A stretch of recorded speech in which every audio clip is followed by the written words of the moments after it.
chop, chop, chop, chop, chop, chop, chop, chop.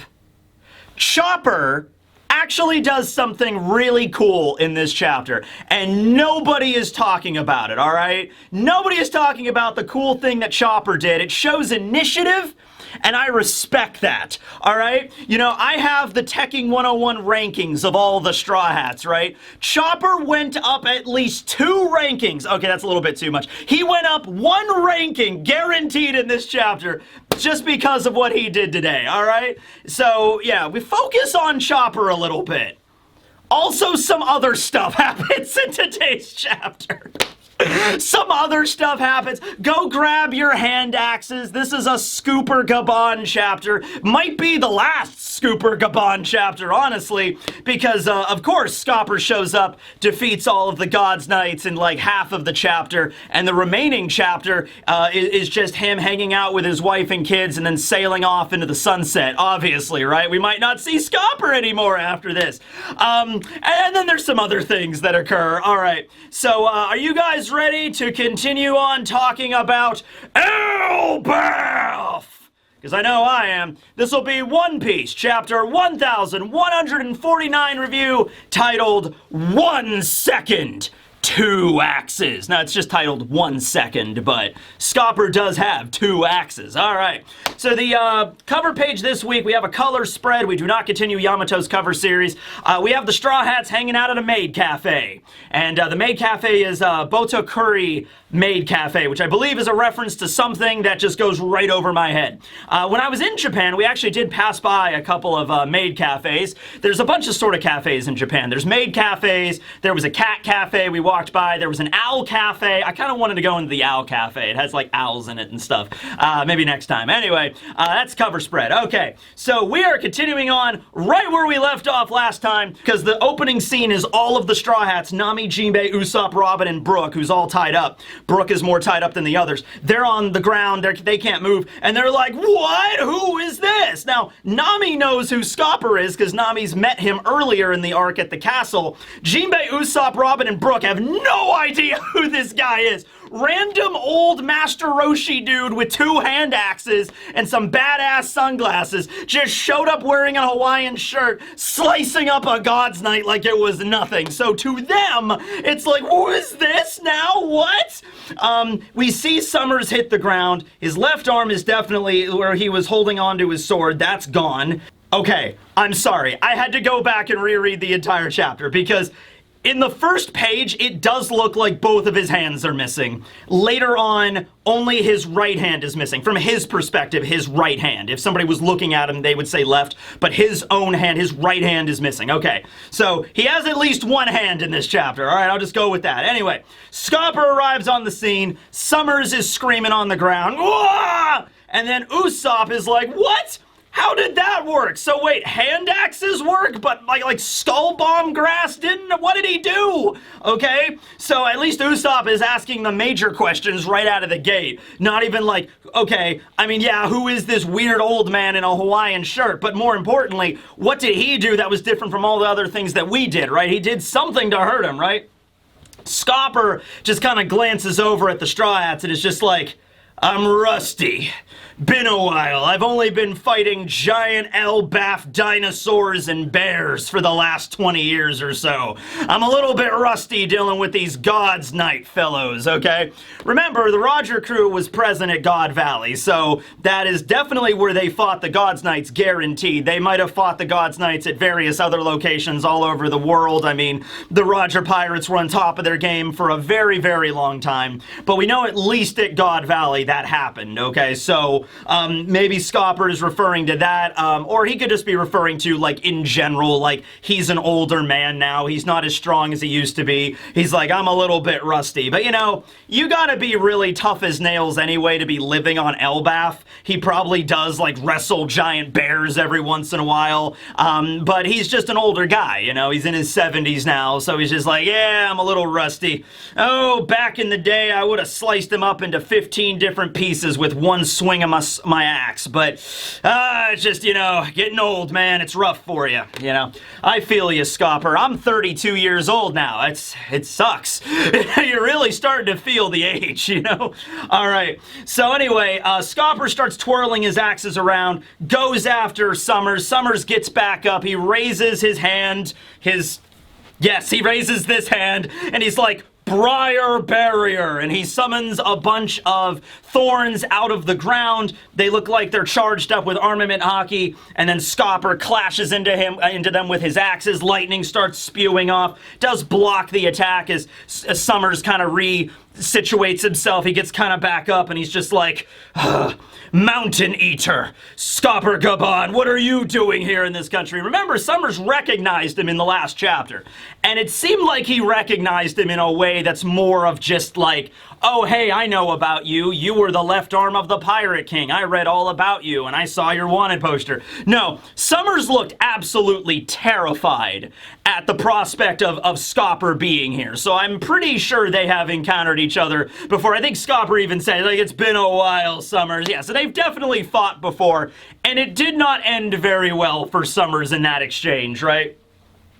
And so we have Scopper there that just doesn't really respond to Sommers. He's like, nothing wrong with a serious talk, right? And so he's like all business, because Sommers isn't even the one he's trying to go after right here. I mean, he's going to try to save the Straw Hats. They have to defeat all the Gods Knights anyway, but ultimately he has to get over to where Gunko is and where Colin is being held hostage and all the other children, all right? So, you know, he was told by his wife, you know, go please save our son. So Scopper is like, okay, yeah, I'm not really going to have a long drawn-out anime monologue conversation with you right now, Sommers. I got shit to do. I got places to be.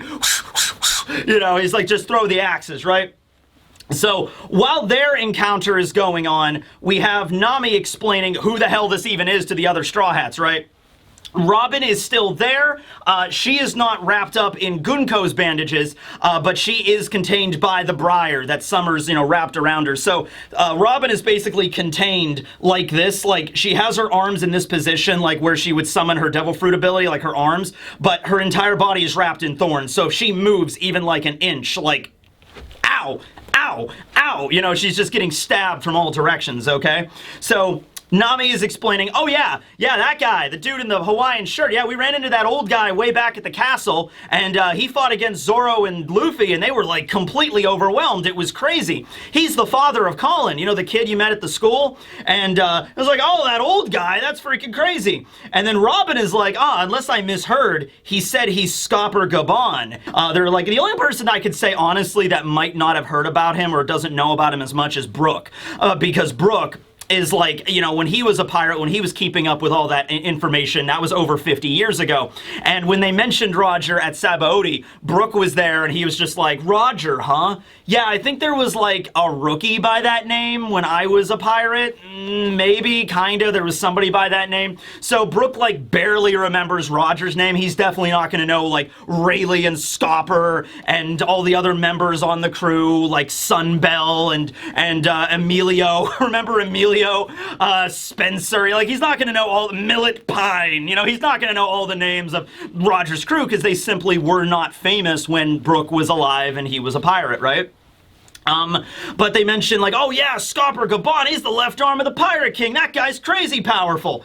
Dude, it's gotta be rather reassuring, right? It's gotta be like, oh man, this super strong guy from the past is on Elbaf apparently, and he's gonna save the day. He's got us. We're all right. So Chopper is inside of Saul still, inside of Saul's hair, I should rephrase, but he's inside of the hair, and he's just like, those attacks that Scopper is using, that guy, because Chopper doesn't know who he is either, and he's kind of separate from all the other Straw Hats right now, so he's like, that old guy is using those axes. Those attacks are really hurting him. Why did those attacks not work when, like, Usopp and the others attacked him, or Robin, but, like, that guy is really, he's dealing some damage. I gotta find out about this. I'm like, okay, Chopper, Detective Chopper is on the case. All right, so Robin cannot move like her physical body or she'll get stabbed, but she does have the most like useful devil fruit ability ever, or one of the most useful. So she could just summon a hand on her arm and then that summons another hand, so she could still like move around. However, Jinbei does say, hey, Robin, maybe just hang back for right now. Like, don't move too much. Your Devil Fruit ability is all about, like, martial arts and, like, hand-to-hand combat. That's not going to work too well with this guy, with his iron thorns that he's throwing out, all these spikes and everything. Like, your ability is, like, unless you got some really high-level armament hockey, Robin, maybe this isn't the fight for you, but you did a good job. And also, it was very apparent that even with a knife, she was unable to, like, cut the bandages. So, like, even if Robin did use her ability to make a hand and an arm and then another arm and then another arm, then, like, try to, like, free the Straw Hats, that's not going to work unless you're getting hockey involved, or Scopper would have to use his axes to, like, cut the arrows. I could see that working, but, like, Jinbei just tells Robin to, like, hang back, okay? So anyway, back to the fight. Sommers uses another technique called Thorn Rush, where he makes a bunch of thorns in the air to, like, fire at Scopper, and then Hell of the Crimson Lotus, which is just basically level 1 of Impel Down. He uses level 1 of Impel Down on Scopper Gabon. He makes, like, a bunch of thorns and spikes come out of the ground. Like, that's really gonna determine. He casts spike growth, basically. Man, I just did a video about Sommers' Devil Fruit ability yesterday, and I said, wow, there's no named techniques. If I only would have waited a day. Well, you know, I was going to make a video about Brooke yesterday because that was something I really wanted to talk about, but that was kind of spoilery for this video. So I was like, all right, I'll hold back. I won't make the Brooke video yet. What other video? I don't know. Sommers' Thorn Fruit. All right, I'll just talk about that then. And then this happens. Whatever. I mean, like, it really doesn't, like, he makes thorns and throws them at people. He makes a shield of thorns. I mean, like, and nothing really insane. Like, he doesn't do some weird ability that, like, nobody could have seen coming. He uses spikes and thorns, so I'll consider it a win. There you go. Anyway, yeah, he kind of controls the battlefield. Kind of the same thing he did when he was fighting Saul. He just covers the entire area in a briar. You can't really move too much. So he's like, ha ha ha, there isn't even a square inch on the ground for you to stand anymore, Scopper Gabon. And Scopper's just like, I'm in a hurry, you know. I don't have time for this shit. So it's just like a death hurricane. He just starts going through the briar with his axes spinning like crazy, slicing up all the thorns, hacking through all of it like it's no big deal. And then Sommers is there and he's like, oh yeah, come at me, let's go. And he gets his sword all ready to go. And then Scopper just jumps in the air in this awesome spread and slices Scopper, like, from this point, like, not completely in half, but, like, from this point right here, just up. He falls backwards. One of his arms, the arms that's holding the sword, so his left arm that he still has holding onto his sword, that falls down. His body falls down. He coughs up blood, and you know, Scopper's about to fall on the thorny spikes. Those are still there, and he just kind of uses his axes to kind of, like, it's kind of interesting. He does, like, a little bit of like a maneuver where he's spinning in the middle of the air, hits his axe into the ground, that breaks a bunch of the thorns, and then he uses the impact from that to kind of, like, bounce back up in the air, and he's, like, constantly, like, spinning in the air, bouncing around using his axes. It's kind of hard to explain, but it's really cool. All right. So, yeah, essentially Sommers has been beheaded. A couple more portion of his body has been taken out with his head, but he has also been beheaded. Sommers is not dead. We are going to see Sommers is not dead. So, even though his ability does break through the regeneration, the immortality in terms of, like, you know, not dying from grievous wounds, that still sticks around, apparently. So, don't worry. We don't learn more about that, really, in this chapter. I mean, it's a nice little hint. But I'm sure we're gonna learn about it soon. Yeah, okay. So, Scopper lands on the other side of the level 1 Crimson Hell technique, and he's like, wait up, Colin, I'm on my way. Actually, at this point, Scopper only has the one axe.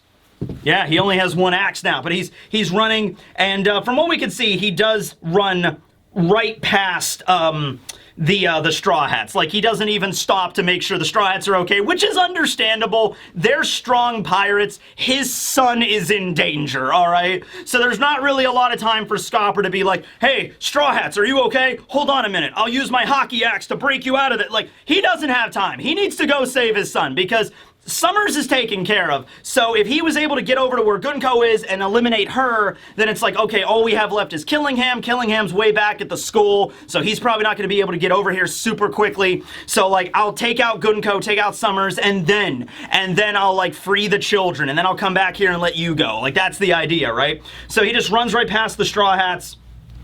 There's this big thorn area that's still around. The spike growth area is there. And this is where Chopper shines in this chapter. Chopper goes into his walk point. He jumps out of Saul's beard and he starts galloping across the spikes. And it hurts him a little bit. He's like, ow, ow, ow, spikes. But he's like walk point, galloping, jumping over there, following wherever Scopper is going, right? And the Straw Hats are like, Chopper, where are you going? And he doesn't even say to the Straw Hats where he's going. He's just thinking to himself, how is he able to cut somebody who's immortal? This could be critical information. I need to find out how he did that and learn. Tony Chopper, everybody! Woo! Yes. Chopper, you know what? You know what, Chopper? Damn straight! Chopper's in there, and he's like, okay, they were all immortal and they can regenerate. Except when that guy attacked him. I don't know who that is, but I need to find that out. I need to go up to that guy and be like, how did you do that? Right? And Chopper's the only one that's freed right now. Everybody else is either bound up in the thorns like Robin or tied up with Gunko's ability. So Chopper's like, I guess this is on me. And he jumps out and he starts following Scopper. Oh my God, that was great. Chopper, good job. Seriously, you went up a ranking because of that. All right, I'm not going to tell you the rankings because they're like secret, but you know, he went up a ranking, I'll tell you that. All right, so now we cut back over to the school very briefly. We see one of the teachers outside of the school. There's still children that are asleep on the beach. That, like, the idea is if that first batch of kids, the first 10 children got burned in the fire, they all died, they're just gonna, you know, wake up the other kids with the arrows and then have them move, okay? So we see a teacher kind of tending to the children on the beach. Meanwhile, the school and the library are just on fire right now, okay? Angie did what she was told by Elder Jarl, and she began to light the entire building on fire, and Killingham is there like, ah, yes, well done, this will do very nicely.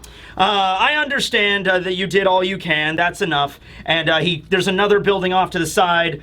See, this is interesting, hold on a minute. I guess Angie set fire to the walrus skull, and then the library is off to the side, and that's what Killingham, because the library is kind of up on like a tree, like it's not at ground level. So Killingham takes out a burning arrow. I don't know if he manifests this with his devil fruit ability. That's the question. Like, can Killingham manifest things out of his dreams?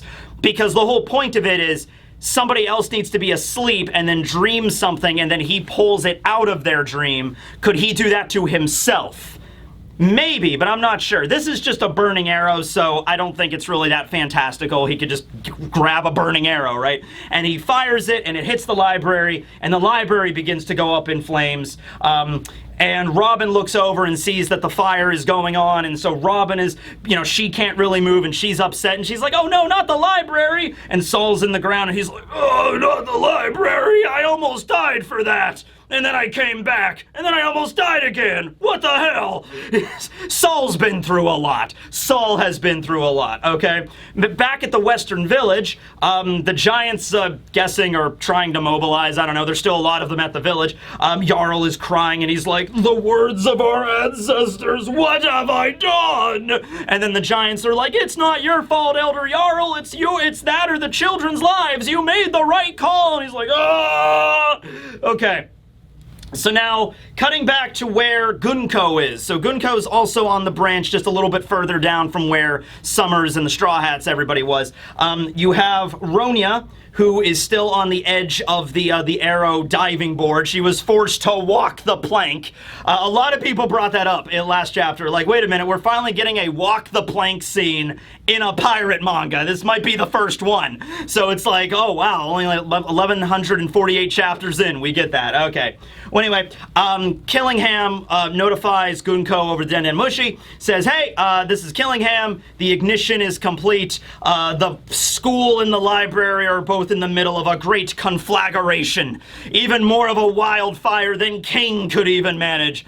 And so she's like, oh, okay. Well, withdraw, child. So, hey, if nothing else, I guess Gunko kept her word. You know, you think how horrible the Gods Knights are. I mean, like, the whole idea of this is to break the Giants' will and make them, you know, submit to you. So, like, burning their culture and their school and their library and keeping the children alive, it's just like, okay, you better listen to us now or more shit like this is gonna happen. They're not there to, like, wipe out the giants. They're there to make them work for them, okay? So breaking their spirit's part of that.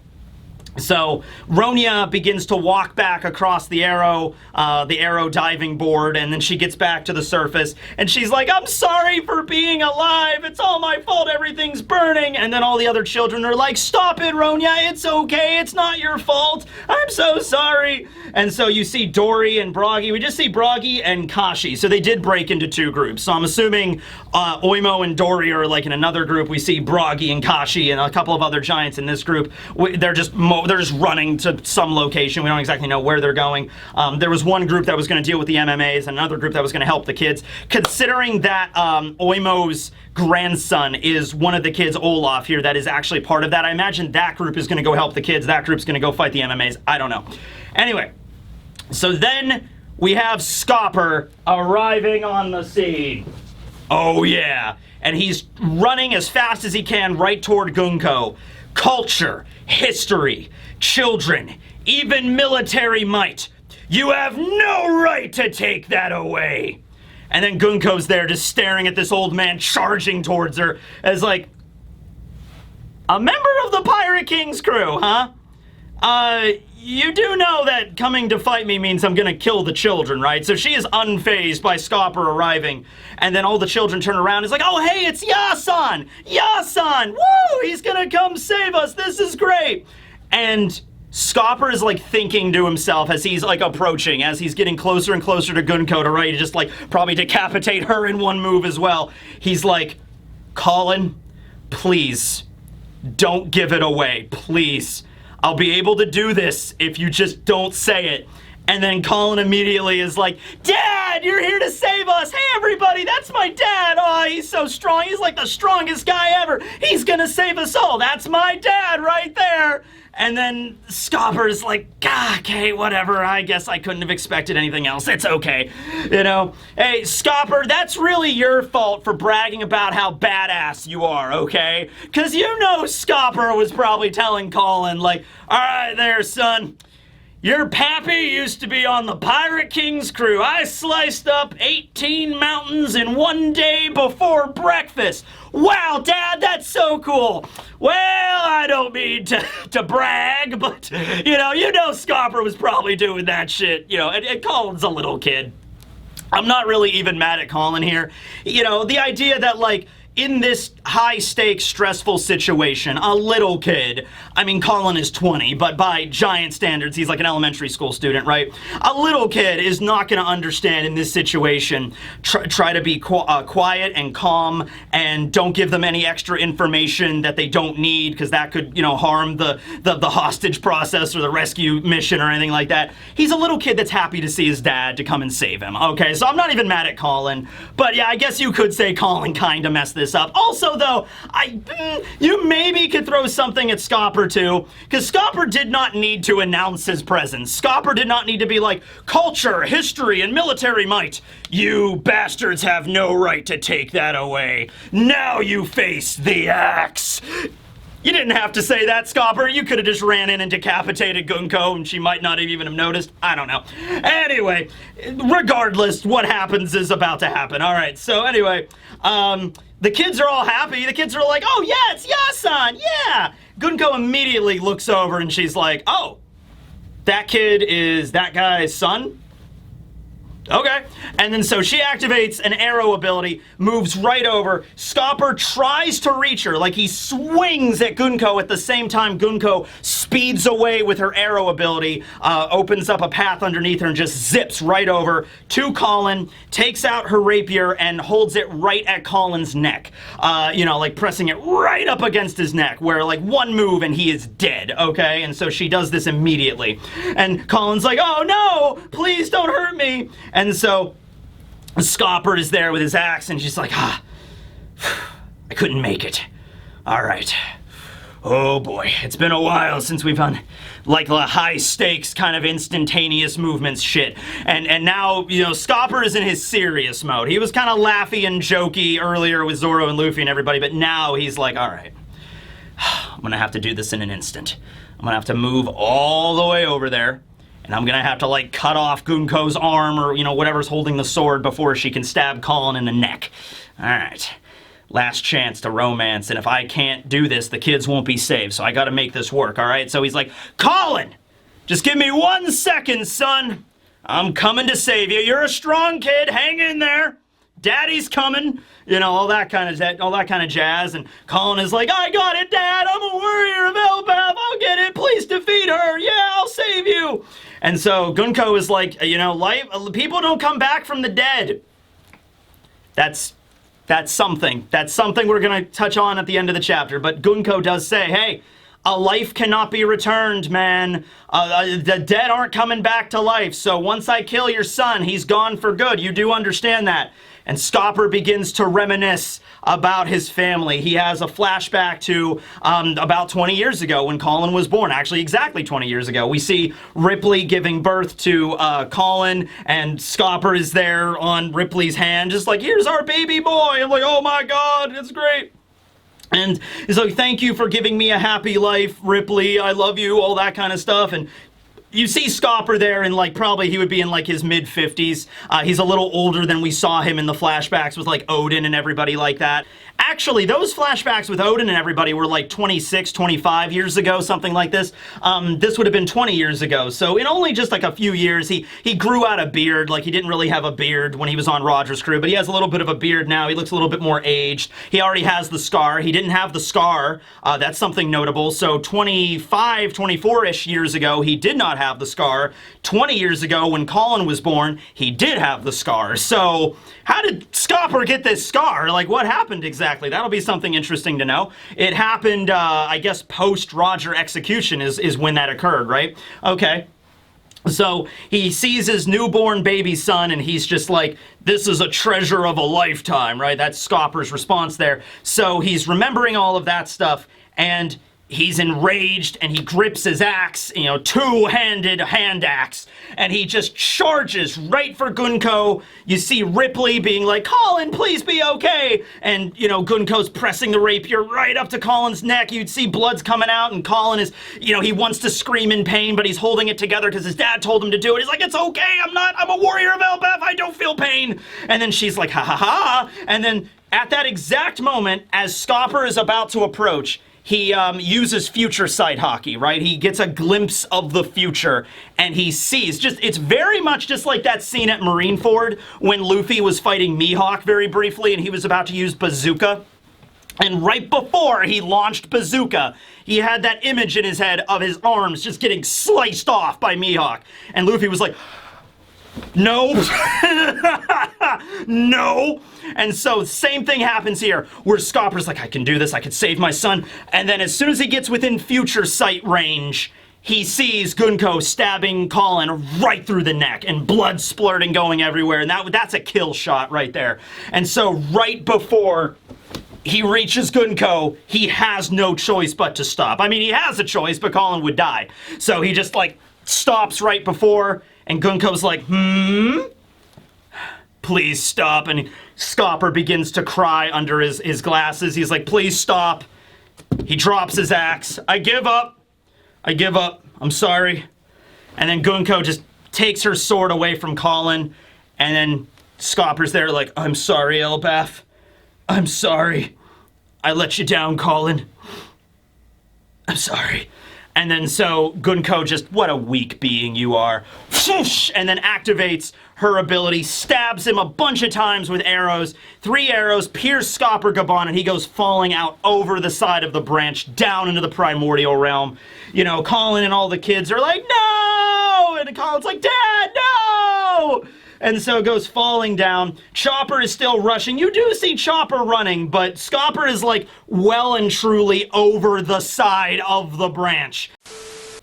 Hi everybody, I just want to mention this really quick because I'm filming this after the fact, after I went back through the chapter. I missed the panel Chopper did jump out after Scopper. That did happen, okay? Because I saw the scene where Scopper fell off the branch, and then we see Chopper running after Scopper. That's funny, Chopper, Scopper. And I missed the one panel, little tiny panel, where Chopper does dive after him, okay? So that does happen, and he's probably going to use guard point, because I don't think unless, Chopper can grow wings, I don't think that's going to be able to save him there, unless Chopper knows Skywalk or Geppo, which... honestly, out of all the Rokushiki, I could kind of see Chopper learning that. And it is One Piece, so maybe he does, this is my new rumble ball form. Winged point, and then he has a wing, maybe. I don't know. But it's probably more than likely he's just going to turn himself into a giant guard point fluff ball and then protect him when he hits the ground. And then Chopper's a doctor, going to fix up Scopper, and we're all going to be set. And then he's going to ask Scopper, okay, that was great. I saved you. Now tell me how you were able to defeat all of them. Oh, yeah, I used my love hockey.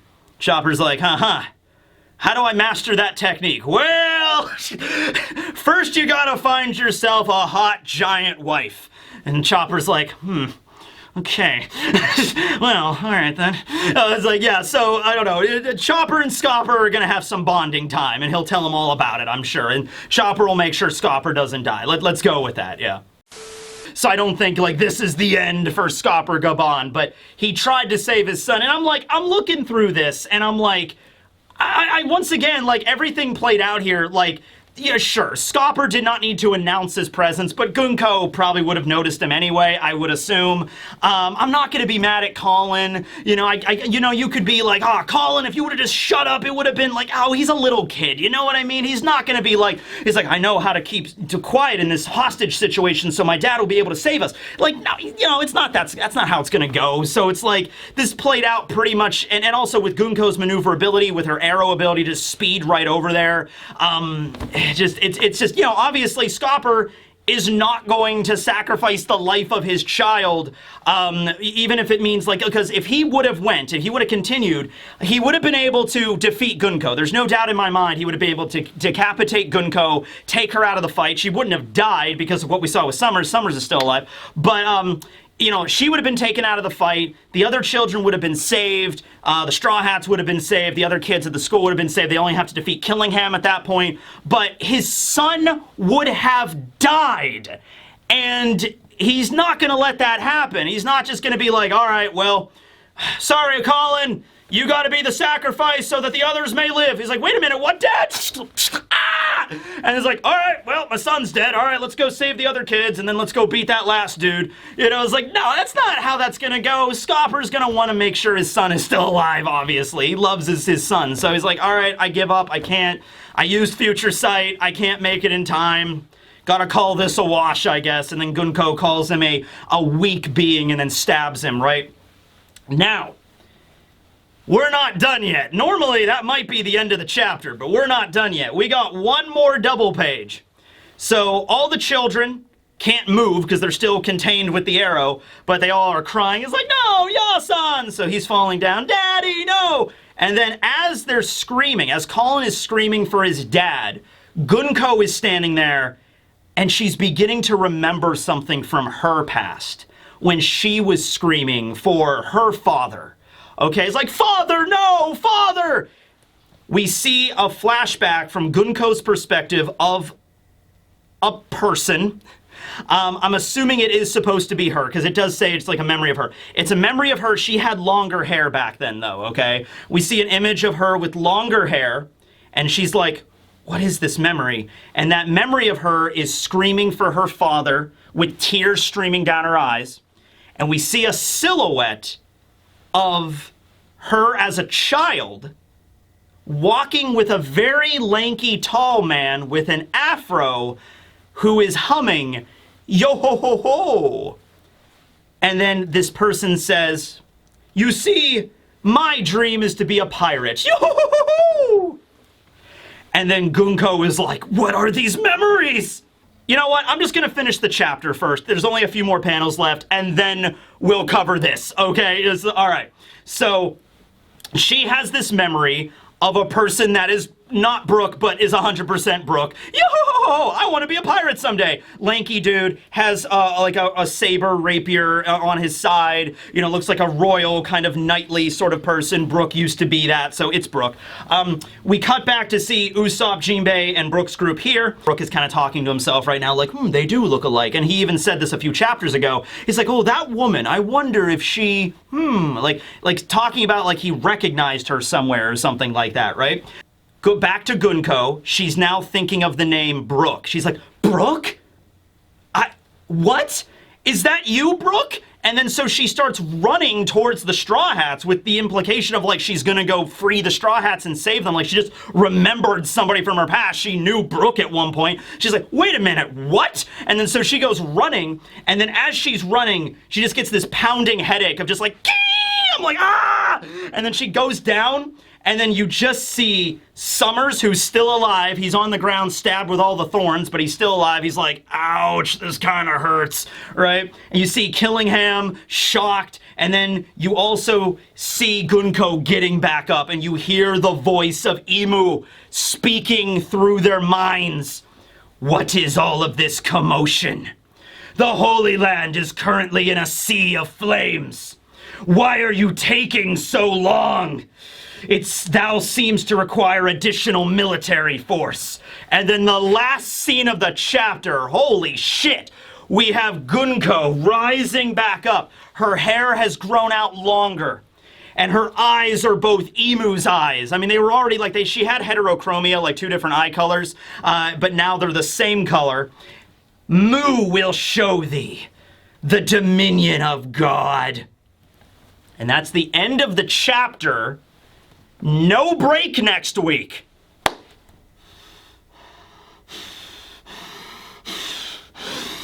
But let's not forget Chopper in this one. Chopper really did. Chopper's the MVP here. Chopper's the MVP. Okay, so Brooke's a dad. What? Okay. So let's go. I'm going to do a whole video about this. Like I said, I was going to do a video about this the other day, but I waited until the chapter to come out because I was like, oh, I really want to discuss this, but like spoilers. Like, okay.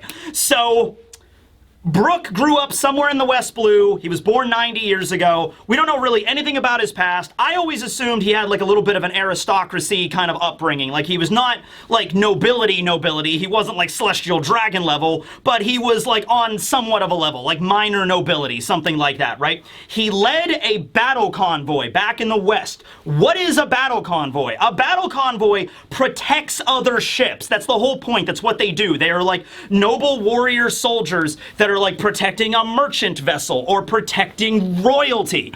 Brooke knew about the God's Knights. He knew who the God's Knights were. What if at one point he was in charge of being leading a battle convoy to protect celestial dragons, maybe even to guard the God's Knights? Why would the God's Knights need guarding? They don't. It's just they're all highfalutin and super fancy and rich, and they're like, oh yeah, so we're gonna go from this island to summon a battle convoy to escort us. Take 100 ships to escort us, because that's just how celestial dragons are, okay?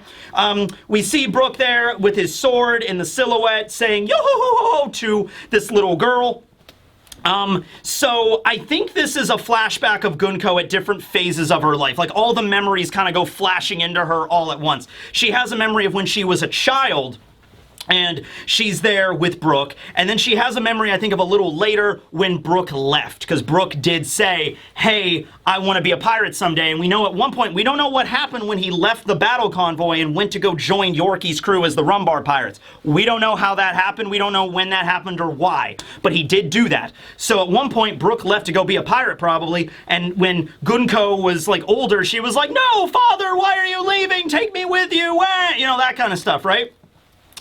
I always assumed, from just the dialogue and the fact that Gunko is not a saint and her dialogue with Loki, that Gunko was not born a celestial dragon. She started out in the lower realm and then she was recruited later. I assumed it was way more recent than this, but with the powers of Emu and the ability to mess with your like immortality and your like eternal youth and things like that, yeah, it had to have happened over 50 years ago. Now, here's a question. Garling was a young man at God Valley, and he aged normally all the way up until now, when he's an old man and he just got turned into a Gorosei. He's probably not going to age anymore because, you know, Sommers was, not Sommers, Saturn was the same age for like 200 years, if not longer, right? So the Gorosei don't age, but Garling did. Gunko, with this flashback, if this is Brook taking place in the West Blue when he was the head of the battle convoy and he was like a knight or whatever, that is over 50 years ago. So Gunko also does not age. So what's going on with that? Unless Imu is not equal with the powers they give out to all the Gods Knights in the Gorosei. Imu is maybe particular, like, you get the regeneration package, but you get the eternal youth package. You know, like, I don't know how this works.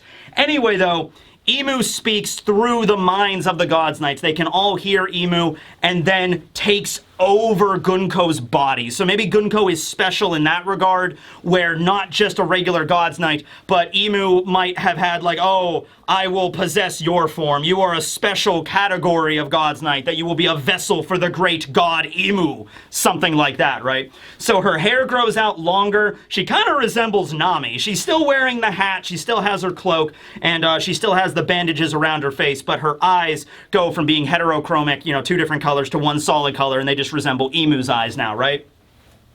So what Imu says is, why are you taking so long? The Holy Land is in flames right now. Okay, so Dragon finally did something. It was off screen, but Dragon finally did something. Wouldn't it be funny if it had nothing to do with Dragon whatsoever? In the next chapter, we cut over to the Revolutionary Army, and Dragon's just, like, playing chess with Ivankov. Meanwhile, another group... The Cross Guild is attacking Marijwa! It might be, I don't know. No, it's Dragon. It's the revolution is happening, guys. It's on, all right? So the revolution is happening. Imu is pissed, and Imu is like, it seems you require additional military force. Mu will show thee the dominion of God. So now Imu is there possessing Gunko, probably being able to access all of you know, Imu's power through Gunko, I would assume. All right, so, like, so many questions here. Imu apparently cannot leave Marijwa. Imu might not even be able to leave that, like, general room, like the empty throne room and the room of flowers of Castle Pangaea, right? So this might be how Imu, you know, relates through other people. I will say, Imu, though, this is the moment you decide to finally get involved, huh, Imu? I did a whole video a while ago where we were roasting Imu, and like, oh wow, Imu is such a drama queen. But no, seriously. You didn't get involved. Okay, Fisher Tiger climbs the walls of the Red Line and starts burning the entire city down. You didn't seem to give a shit back then. It's like, ah, whatever, I do not care, whatever. Fisher Tiger was able to go in, burn the whole place down, and leave, and get away, and live for several years after. Imu didn't get involved there. Back at Reverie, it's like, Lord Imu, the Revolutionary Army commanders are attacking, and they're fighting the admirals in the Celestial Dragon City. So many buildings have been destroyed, and the food granaries have been obliterated. Imu's like, whatever. Not my fault. I'm not gonna get involved with that. Okay, and now Imu all of a sudden is like, all right, now the Celestial Dragon City is in flames. Okay, now you will know the terror of a god.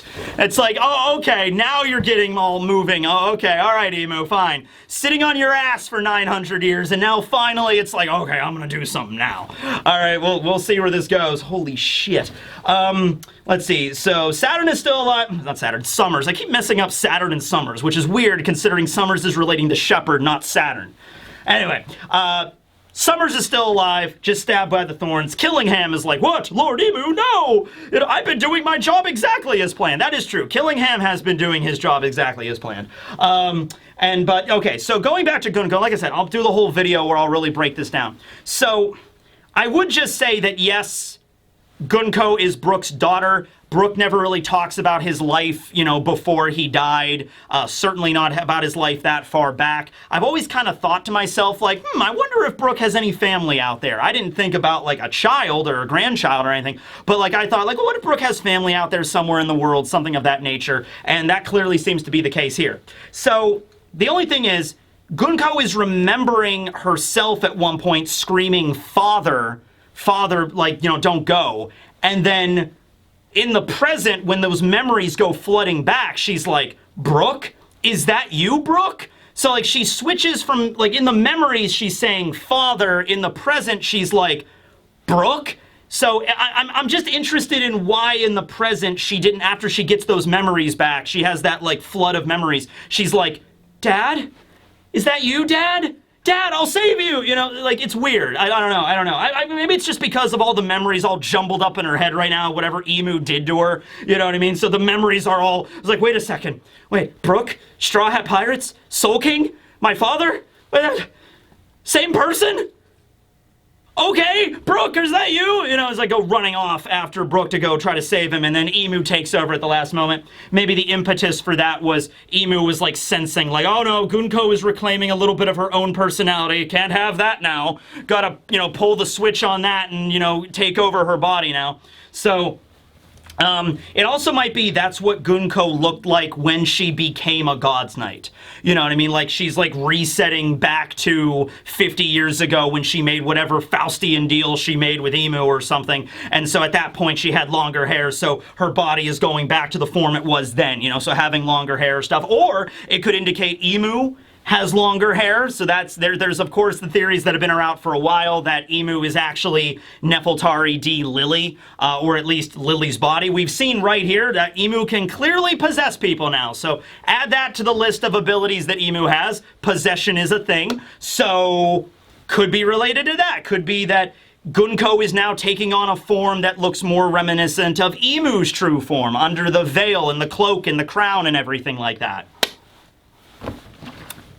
I don't know, but like, this is a development for sure. This is a development. And the crazy thing is we're only like 23 chapters into Elbath, so I'm thinking this probably won't be that long of an arc at this point. Like, if we're pulling out this kind of shit 23 chapters in, unless it keeps getting more insane as we go, this is probably going to be like a less than maybe 40 chapter manga arc, you know, maybe 50, maybe something along there, but like, yeah. 23 chapters, 24 chapters-ish into this, and this is what we're getting. It's insane, dude. But no break next week, so we're gonna move right along to that and see what happens after this. All right, really crazy chapter, lot to discuss. Let me know down below how you feel about how the Scopper rescue operation went down. Chopper showing initiative, going out there to try to figure out what's going on. All right, thanks for watching, everybody. This is a good one, really good chapter. Teching 101 signing out. Later.